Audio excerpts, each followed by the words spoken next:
The multiplayer update appears that it is not actually that much further away, as keen eyes have picked up a new icon within the menu screen, which looks like a globe, and Thomas actually goes to confirm that's actually the Realms screen, and it's going to come online when co-op does. Now, as to an ETA, mathematically, mentally, I'm planning for late July. I would love for it to be sooner, but we've also seen how long it took for the Breach update to come out, so it very well might be a little bit longer. As the team gives us more information, I'll be sure to share it with you. But there's also an important thing I want to put at the front of this video, because we got a lot to talk about. There's going to be a lot of information packed in this video, and I really hope you enjoy it.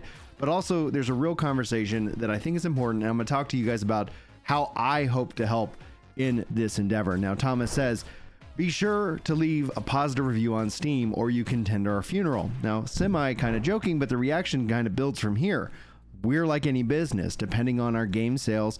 If our reviews don't increase, people don't buy copies, which means we don't make money, which means we'll be dead. Stating that they are a 90-person team, which is actually kind of good news. If they were like a 200 or 300-person team, that really shrinks that runway of capital that they have from the sales down. But 90 is still a bigger number, much bigger than what we've seen with Expedition 33, etc. But this is obviously a very different kind of game. And Thomas taking full responsibility for the issues at the Breach launch, saying that they should have spent more time playtesting and less time trying to get more things into the release. Now, when I say I'm going to try to do my part, here's what I think I can do, because I already own the game, but I can give away copies of this game to support the devs. So that's what I'm going to try to do on the live streams, which are bright and early Saturday morning. We'll try to do one of those giveaways at least once a week. I'll have to look at the budget. Right now, I think the channel can pretty much cover it based off of the fact that we've been growing, and want to say a huge thank you guys. Over 574 new faces here this month. Welcome in. Really appreciate it. We do have an ultimate giveaway of a Switch 2 when we hit 100,000 subs, and while we're still a little bit a ways from that goal, you guys are making this dream possible, so thank you guys so much. Huge shout out to Subculture, Corno Cobbett, and VZ7549, as they have sound off in the comments that they're new subscribers. So welcome in, guys. So glad you're here. For all of the new faces, I'm so glad you're here. So welcome everybody to the Wicked Weekly, which until things calm down, until the hotfixes stop rolling out, is more like the Wicked Daily. So we're going to keep you guys up to date on all things No Rest for the Wicked and Moon Studios. Also, for those of you who are interested in Light No Fire and other action RPGs, that's pretty much what we do around here, and I'd love to be able to hang out with you guys and talk more video games over the course of 2025. But in unsurprising news, they're already hard at work at hotfix number 3. As soon as those patch notes drop, I will be getting them to you, as well as my breakdown of what they all mean for us, the players. Now, Thomas is going on to talk about a few things here. I have Molly in my lap, but she's helping me make the video today. He's talking about they're focusing on fixing bug crashes, which is something that's been reported. I think that's going to be, something that's ongoing.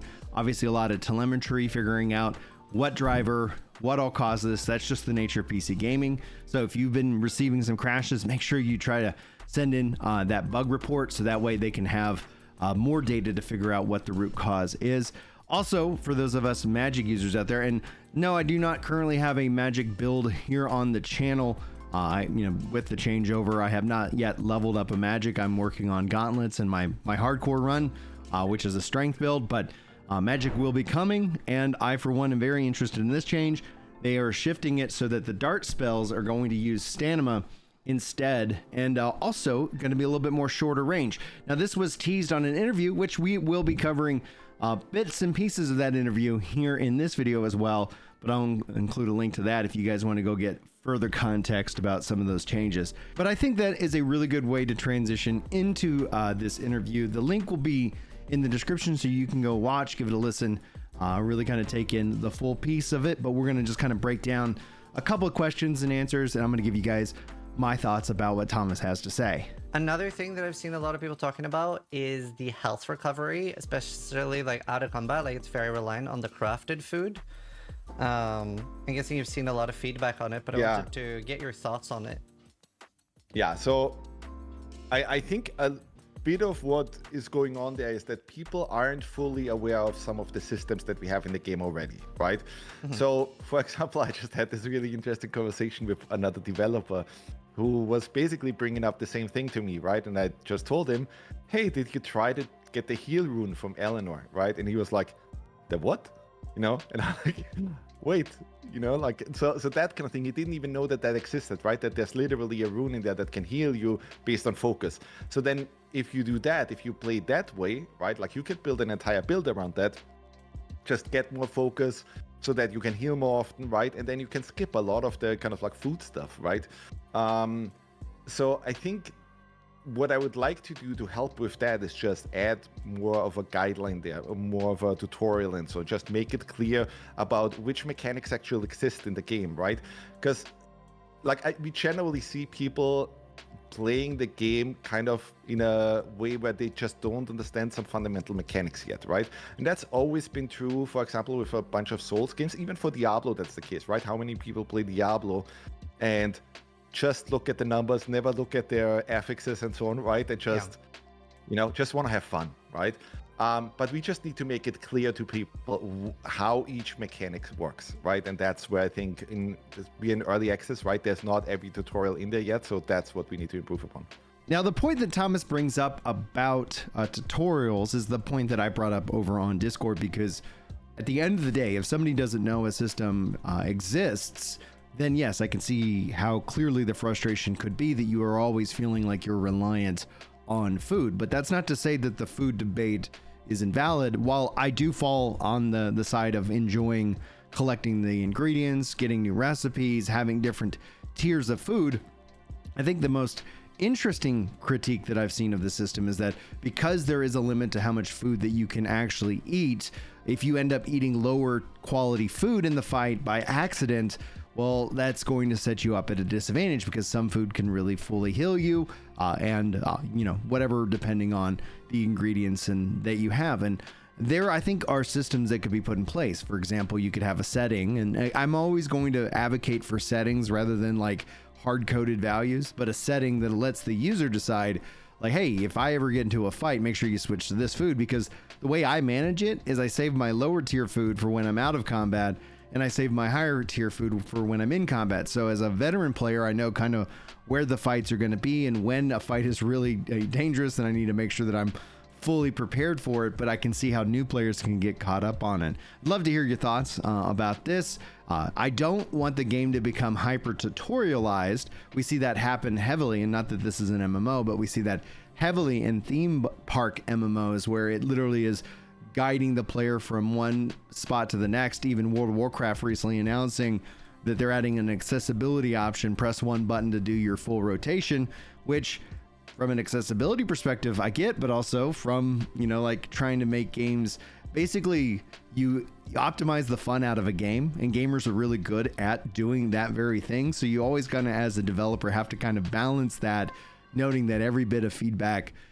that is around a specific subject doesn't necessarily mean it's going to be good for the overall health of the game, because there are other systems at play. But again, I'd love to hear your thoughts about that. But Thomas goes on to say, have you thought about a hybrid system where you have like a baseline healing that does replenish, and then like you have consumables just being better than that?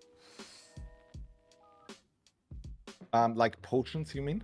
No, like let's say that you had an equivalent version of the Estus as like a baseline that would be like a minimum type healing, so that if you completely run out of your consumables, at least you have those like the baseline to rely on. Because something that I see a lot of people running into when they are bashing their head into a boss is that they'll run out of like all their healing, and they'll be like very demoralized. I don't know, sis, how many people would appreciate a crappy heal option, right? Because they already have the ingredients. Like a lot of people try to eat like mushrooms or tomatoes and so on during a fight, and it's just, this is not, you know, this isn't it, right? Like you just get not that much health back that way.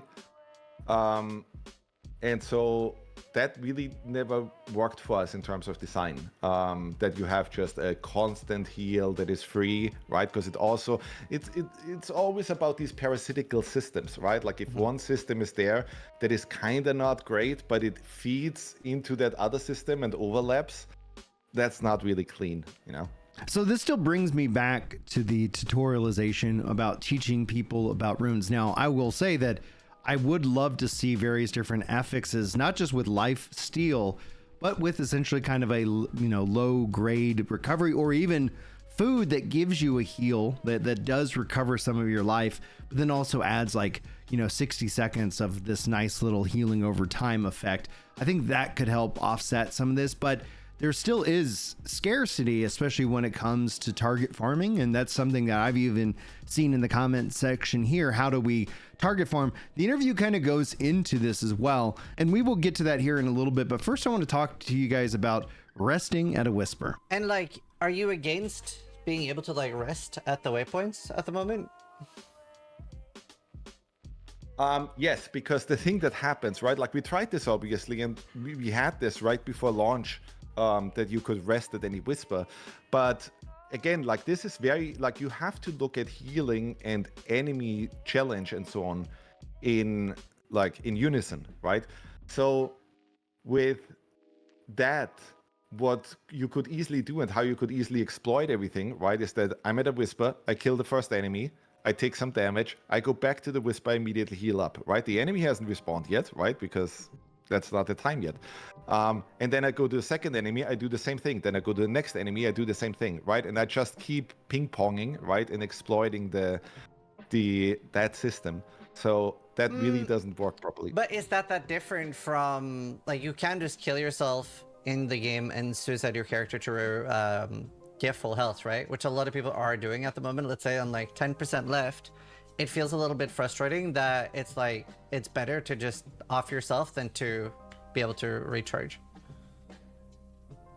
I think that's something that we need to look into for sure. But there's also at least you pay a little bit of that durability cost, right? When you do a suicide. So yeah, it's pretty negligible, and you can just go back to town at the same time to repair. Yeah. So it is just, it feels a little bit like an inconvenience for the sake of inconvenience, particularly with the fact that what can feel really bad is if you drop down from a small ledge, you take 20% fall damage, and you're going into a hard area. You're like, do I really want to go in here on 80% health, or do I just... There's lots of discussions that we generally had about how do we make the whispers even cooler, right? And so maybe we could upgrade them and all of these kind of things, right? And so, yeah, I think we will look into quite a lot of that. So awesome. That's always the thing that I want to look into, right? Not just, hey, can we add this one feature there, right? But just, can we add a whole system to this, right? Can we make this really interesting, right? So that people care a lot more about the whisper. So that it's not just, oh, this is a thing where, it checkpoints me and then it allows me teleports, right? What else can we do to make it interesting, right? And what else can we do to kind of even just have people invest into it, right? That to me is interesting. The idea of being able to upgrade the whispers, I think, is something really interesting. I love upgrading. I love that investment, not just in your character, but it is a kind of a play style of we're investing in the world. Now, as to what that means with resting, etc., again, it could literally be that you have some kind of upgrade and perk that when you're near a whisper, maybe you get some passive healing, and so you can kind of have that give or take. I'd love to hear your thoughts. I'm not necessarily hardlined against the ability to rest with the whisper, but I do know that this also kind of plays into the idea of target farming, utilizing the whispers, that if you wanted to farm a specific enemy, that you could kind of try and force spawn that as well. And Thomas goes on to talk about that. If at a whisper, I can maybe have a consumable or something that I can put into the whisper to force a fight, and then empower the whisper to give passive regen or something. Exactly, right? Really that would be fucking cool. Yes, exactly. Or that you could burn something at a whisper and then some crazy boss appears, or any of these kind of things, right? That sounds cool. And then later in the interview, they go on and talk a little bit more about targeted farming. Well, a big part of this too, right, is farming the crafting components we need for certain weapons. For example, when I was doing the Ribbon Twins, an issue I was having was that I didn't have a wolf claw, and without making a new world, I couldn't find any more wolves. Would you think about with the whispers, maybe a consumable or maybe something you can do to upgrade? By the way, that's something I recently fixed, so that the rarer enemies have a really high chance of spawning their parts, right? So you should have a much better experience now. Okay, that's good to know. But would you also be potentially open with something you can do to Whispers to respawn an area? Let's say I really want to farm wolves to get the wolf stuff, but I don't necessarily want to interact with the multiple worlds. Is that something that could be a thing in the future? Yeah, so we're handling that in a different way, though, that I think will be really nice. So the idea is that we have Sona, who will be a cartographer in town, in Sacrament. And then she will be able to tell you exactly where is what, right? So if you want to target farm, so that's basically what you're asking for, right? Can I somehow target farm stuff so that I get my target farm and be able to respawn enemies, yeah. Yeah, so that's what will happen on Sona, right? Like that will be the cartographer thing where you just get, like, hey, I want to get a certain thing. And then you pay a little price and she tells you exactly, hey, this faction has taken over this place, or these enemies have last been seen in this area and so on. And then you can target farm. The other thing that we're doing is that we have a huge plan of adding not skill trees, but we have this soft class system, right? Mm-hmm. And I wanna, I already have a design on paper. We haven't integrated it yet, but I wanna make sure that people have a much clearer understanding of what are the classes that you can actually play right now, right? Because when I design the weapons and so on, I have a very specific idea in mind of hey, this would be for a warrior build and so on, right?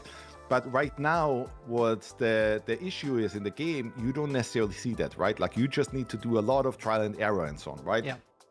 And the other problem is we're changing things so fast that even the wikis don't get updated as fast, right? And people just don't have that information yet. So it takes time to really fully understand the game, right? It's not a solved game at all yet, right? And it takes time for people to really grasp that. Hey, if I want to build a really cool fucking paladin build or something, right? What do I actually have to do? which weapons are available? Which runes should I use, right? So that's something that we'll have in there, right? So that you can actually, see, hey, here's this certain class. We don't ask you to choose that from the start, right? But if you want to head into that direction, right, here's basically what you can do, right? And here's the skills that pertain to that, and so on. That's something that's coming. And with that, also we'll have factions in town, right? So you can join a certain faction that will then also help with target farming, right? So if you want to be some warrior thing, then join the Warriors Guild, and then you will have an easier time farming these materials that you need and the gear that you need and so on. That's the idea. Now, there's a lot to unpack here, namely in terms of some ideas around targeted farming. We don't know yet when that might start to roll out, but I would start to put what he is saying, just to set some context and timelines, closer to 1.0 than closer than we are right now. My current estimate is 1.0 is going to be somewhere in 1.5 years, hopefully sooner, but I wouldn't be surprised if they need a little bit more time. Ultimately, I want them to cook. I want the game to be a success. I want the studio to be a success, because already what they have is really freaking incredible. It's one of the reasons why I really enjoy making content around him and love supporting the devs themselves with various different giveaways and more. So just, we'll be rocking that and trying to do our best to help in any way that we can. But the other aspect here, he talks a little bit about not skill trees, which is something he mentioned and we talked about last year.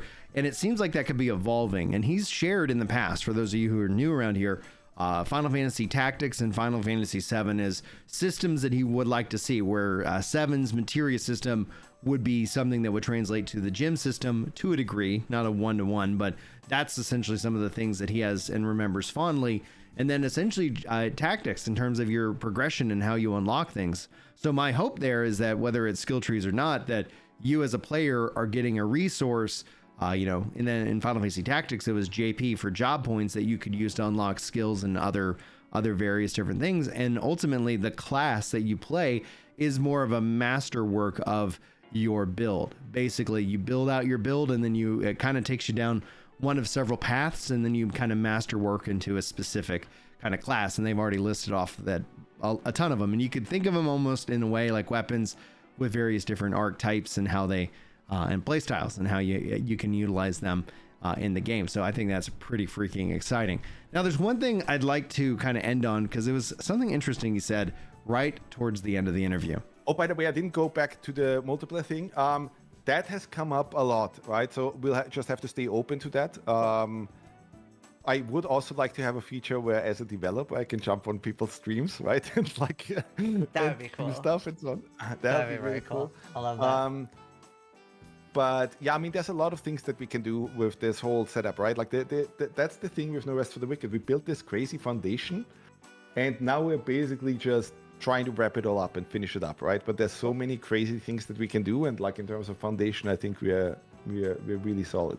A part of me loves the idea, and it doesn't necessarily, and it could probably be turned off, but even Zizran earlier talked about in his interview music and how it kind of goes away, and maybe enabling a streamer mode. It'd be interesting as a streamer to be enabled that, whether it's the developers or even chat having some way of, I don't know, augmenting the game. And Thomas right now on Discord is going on talking about the idea of custom realms, being able to really kind of do various different things, which I think is going to be a real strength of it, right? The question ends up being, do you go kind of a seasonal server mount? And they're not necessarily going in that direction. And honestly, I'm kind of fine with it. I'm not a big fan of wipes. I know there is a big community out there that loves that whole process, but the realms themselves could always be that various different thing where they could bring in new rule sets, new modifiers and things like that that can really change up how a world functions. Time will be obviously the ultimate teller of what is truly implemented, but obviously here we are coming up soon on a multiplayer release, and soon is a relative term. I really hope it is soon. I think that would be something really exciting if they were able to follow up the breach, not within such a long gap as last time, but within a month or two, to where they're, hey, we're talking multiplayer's coming, and then that whole hype cycle can pick back up again, and we can all sit down and enjoy and play. Now, guys, I'm going to wrap up this video. I do appreciate each and every one of you for hanging out. Hopefully you got something good out of it. We've got lots to cover, lots to talk about. I got a lot more things that I'm working on, and I'm looking forward to having more conversations with you guys about this game. If you want to get involved with the community beyond just the comment section, check the top link for our Discord. It is free and open. You come hang out whenever you feel like it. Outside of that, guys, I wish you all the very best. God bless, and have a wonderful day. And until next time, take care.